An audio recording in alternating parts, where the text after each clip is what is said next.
Angkatan 9 dari SDTK Al-Abidin Surakarta. Kali ini saya berkesempatan untuk mewawancarai Miss Mia Febriana, Kepala Sekolah SMPI Al-Abidin Surakarta. Halo Miss Mia, selamat siang, apa kabar? Halo Miss Indah, saya baik. Miss Indah bagaimana?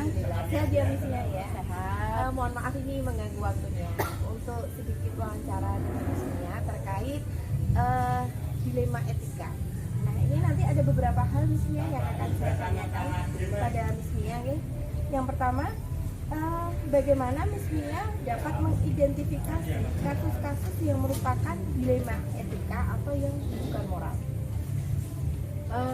Untuk mengidentifikasinya sendiri, kalau untuk dilema etika itu kan sesuatu yang dibenturkan pada hal yang sama-sama baik ya. Jadi dimana kita harus memilih nih, sebenarnya dua hal itu adalah hal yang sama baiknya seperti itu. Kemudian bagaimana nih kita bisa mengambil keputusan pada dua hal yang baik itu. Untuk yang tujuan moral bagaimana Miss? Nah, kalau yang bujukan moral ini sebenarnya honestly kita sendiri juga rada kesulitan ya, jujur aja. Karena kalau bujukan moral ini dibenturkan dengan moral kita, seperti itu, kayak perasaan, ada perasaan apa, entah itu perasaan marah mungkin bisa, perasaan kasihan juga bisa, seperti itu. Jadi dua-duanya ini adalah hal yang sulit ya Miss Indah ya, antara dilema etika ataupun bujukan moral. Betul sekali. Nah, kalau selama ini bagaimana Miss Mia menjalankan pengambilan keputusan di sekolah, terutama untuk kasus-kasus di mana ada dua kepentingan yang sama-sama benar atau sama-sama mengandung nilai kebajikan, gimana nih? Seperti yang sudah saya sampaikan di awal tadi, ini adalah sesuatu yang sulit ya. Sulit. Tapi untuk prakteknya sendiri, ketika kami atau saya secara pribadi itu dihadapkan pada dua hal yang ini sebenarnya sama-sama baik nih, kemudian kita harus bagaimana seperti itu. Nah, itu biasanya ke saya pribadi itu membuat skala prioritasnya, atau kami juga membuat indikator-indikatornya seperti itu. Jadi antara dua hal ini mana yang memiliki urgensi atau tingkat kepentingan yang lebih penting atau yang lebih urgent, seperti itu. Walaupun seperti kita ketahui bahwasanya itu adalah dua hal yang sama-sama baik nih, sama-sama yang itu harus dilakukan seperti itu. Nah, untuk padahal kita harus memilih antara yang A atau yang B seperti itu. Jadi untuk solusinya adalah biasanya saya membuat indikator-indikator di antara keduanya ataupun juga skala prioritasnya begitu. Berarti itu tadi termasuk langkah-langkah ya atau prosedur yang biasa dilakukan seperti itu? Iya, jadi biasanya biasanya yang saya lakukan seperti itu misalnya. Jadi karena memang itu adalah dua hal yang tidak bisa dibenturkan seperti itu kan, dan kita harus memilih salah satunya. Jadi itu antara membuat skala prioritas dan juga men-checklist indikator-indikator yang mana itu bisa kita buat sebagai pengambilan keputusan. Keren. Lalu hal-hal apa saja ini Miss Mia yang dianggap efektif dalam pengambilan keputusan?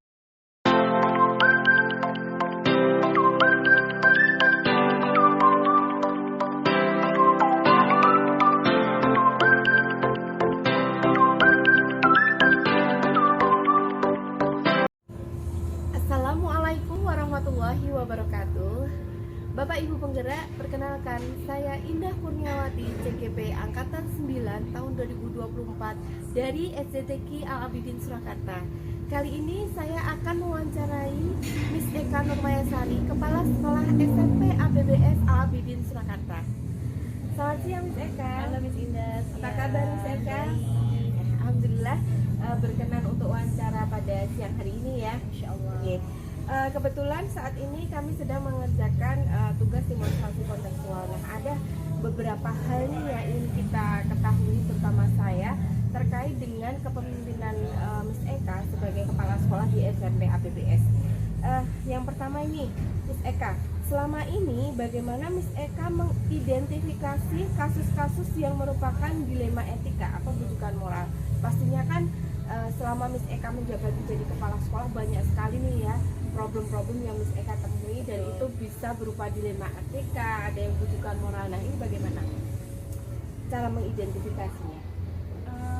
Baik Miss Indah, jadi kalau untuk yang pertama yang dilema etika itu ya, kalau saya mengartikannya sendiri, etika dan dilema berarti kan sesuatu yang sebenarnya sudah benar dalam kata kaidahnya atau enggak normanya gitu ya. Berarti kalau misalkan dilema ada dua hal atau beberapa hal mungkin yang di dalamnya saya terlibat, tapi saya harus memilih di antara salah satu itu begitu ya. Jadi menimbulkan rasa, waduh saya harus memilih yang mana yang prioritas gitu. Itu mungkin dilema etika seperti itu ya. Dua hal yang atau lebih yang mungkin sama-sama mengandung makna penting dan urgent. Nah, kalau yang satunya mungkin bujukan moral berarti sesuatu yang mungkin datang dari lubuk hati saya gitu ya. Jadi ada rasa iba, rasa kasihan saya yang membuat saya mungkin agak menyampingkan atau mengaburkan rules yang ada gitu ya. Jadi pastinya tentu saya pernah mengalaminya Miss Indah. Apalagi kan kita tidak terlepas ya. Saya seorang perempuan, seorang ibu yang kadang hatinya itu kadang gampang terenyuh ya. Tentunya kadang-kadang dihadapkan sama hal seperti itu. Ya, betul sekali Miss Eka. Nah, Miss Eka, untuk pertanyaan kedua, bagaimana Miss Eka menjalankan pengambilan keputusan di sekolah? Terutama untuk kasus-kasus di mana ada dua kepentingan yang sama-sama benar atau sama-sama yang mengandung nilai kebajikan. Kira-kira bagaimana itu Miss Eka mengambil keputusannya? Kalau kita dihadapkan sama sesuatu yang dua-duanya bernilai kebajikan, tentunya dua-duanya harus dipilih. Hanya saja kita sebagai pemimpin tentu harus mencari skala prioritas. Kita lihat waktu yang kira-kira yang paling bakal cepat selesai atau waktu yang dibutuhkan untuk segera melaksanakan itu.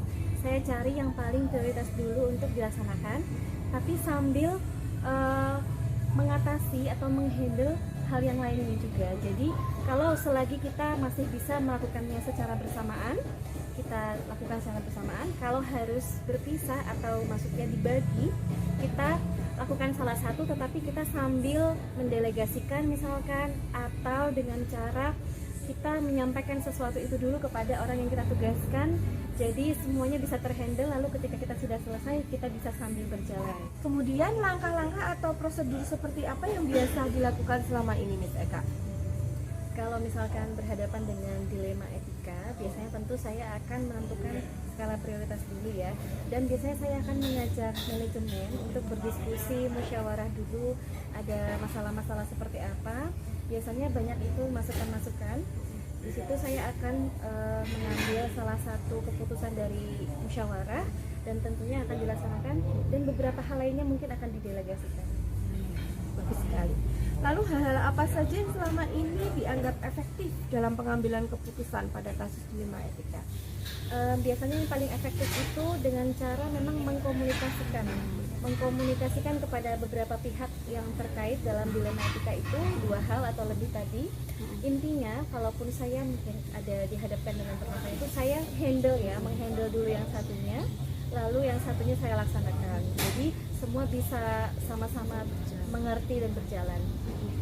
Kira-kira hal apa saja yang selama ini merupakan tantangan dalam pengambilan keputusan pada kasus dilema etika? Tantangannya adalah support system sih.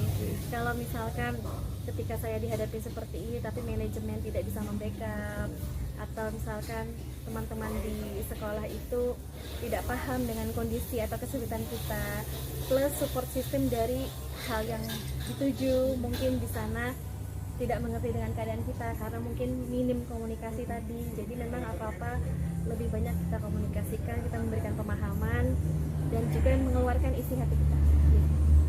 Apakah memiliki sebuah tata kala atau jadwal tertentu dalam sebuah penyelesaian kasus dilema etika? Iya. Atau langsung menyelesaikan di tempat?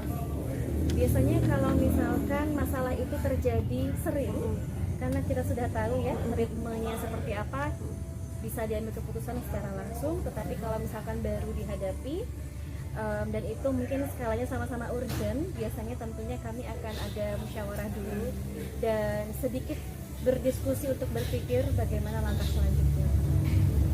Kira-kira adakah seseorang atau faktor apa yang mempermudah atau membantu Miss Eka dalam pengambilan keputusan dalam kasus-kasus dilema etika ini? Biasanya saya tentunya kalau terkait sekolah saya akan berkomunikasi dengan wakil kepala karena sudah dibagi ada bagian kurikulum, ada bagian kesiswaan dan juga sarana prasarana dan PPDB ya. Terus saya juga punya pengawas sekolah dan tentunya banyak-banyak berkomunikasi dengan Sang Maha Pencipta. Masya Allah. Ya. Nah, terakhir ini Miss Eka, dari semua hal yang telah disampaikan tadi, pembelajaran apa yang dapat dipetik oleh Miss Eka dari pengalaman mengambil keputusan kasus dilema etika ini? Pelajaran yang bisa dipetik apa? Kita bisa karena terbiasa.